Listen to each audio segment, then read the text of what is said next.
There's a number the Social Security Administration doesn't want you to focus on, and it's not 70, it's 62. And the reason 2 out of 3 Americans file at or near that age isn't because they're all making a mistake. It's because the conventional wisdom around this decision is incomplete, and in some cases, it's quietly working against you. Today, I'm going to walk you through the real mechanics of Social Security timing, the math that gets skipped, the strategies that go unmentioned, and the one filing scenario so counterintuitive that even seasoned CPAs get it wrong. I'll show you exactly what that is. But first, you need to understand the model. If you stay with me to the end of this video, the way you think about retirement income will be fundamentally different. Not louder, just clearer. Think of Social Security like a faucet in the wall of your house. That faucet has been pressurizing your entire working life. Every paycheck, every year, the pressure builds. And when you finally turn it on, the water flows. The longer you wait, the more pressure. Wait until 70 and you've got maximum water pressure. The financial planning world loves this image. Delay, delay, delay. Let the pressure build. But here's what that analogy leaves out. The faucet is yours. You paid for it. And if you wait too long to turn it on, some of that water doesn't come back to you. It evaporates. Nobody refunds you the pressure. The pipe doesn't care about your plan. So,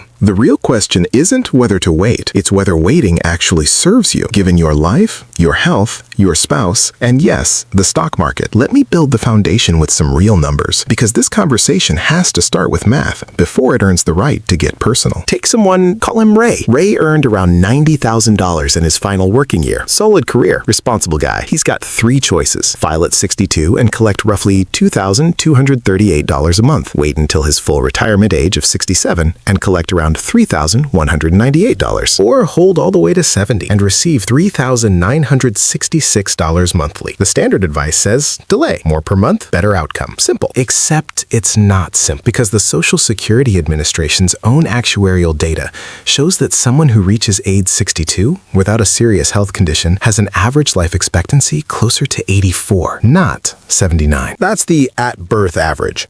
By the time you're 62, the math has already updated on you. Run Ray's numbers to age 84 with 0 cost of living adjustments, and filing at 62 actually beats filing at 67 by roughly $72,000 in total collected dollars. That's not a rounding error. That's a car. Stop, because everything I just said, your financial advisor probably disagrees with it, and I want to explain why. Not to attack them, but because understanding their incentive structure is part of understanding this decision clearly. Most advisors manage your investment portfolio and charge fees based on its size. If you draw Social Security early, you spend less of your portfolio, which means their fee base stays intact longer. Again, not corrupt, just an incentive, and you deserve to know it exists. That's the foundation. Now here's where most people make the first mistake. They treat Social Security as an isolated math problem. File early or delay. Compare monthly amounts, pick the bigger number. Done. But the moment you introduce a real variable, cost of living adjustments, a spouse, a health diagnosis, a market crash, the entire equation shifts. And most online calculators don't account for all of them at once. The Social Security Administration actually built a calculator to help people navigate this. Then they watched people use it as a final answer instead of a starting point, and quietly removed it from their website. Think about that. The government built a tool, saw it being misused, and deleted it instead of fixing it. There's a scenario, by the way, where waiting costs you over $200,000, and it has nothing to do with how long you live. I'll show you exactly what that scenario looks like in a moment. First, the COLA piece, because this is where the break-even math quietly breaks down. Every year, Social Security benefits adjust for inflation. That adjustment is a percentage applied to your base benefit, which means if your base benefit is larger because you waited, your annual increases are also larger. A 3% adjustment on $3,966 is a meaningfully different number than 3% on $2,238. Compounded over 15 or 20 years,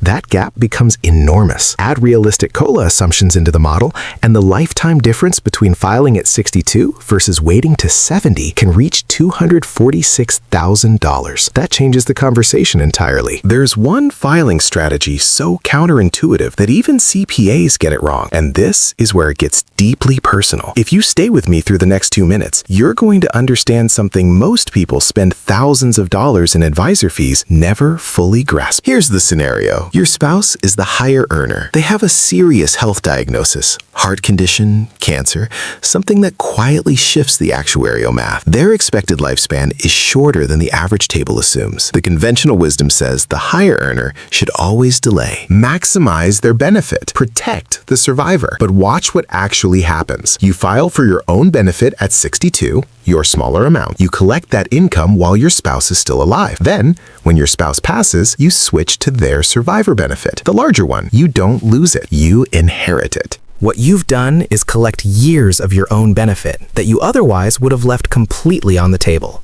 And you still end up on the bigger survivor check in the end. This is the double dip.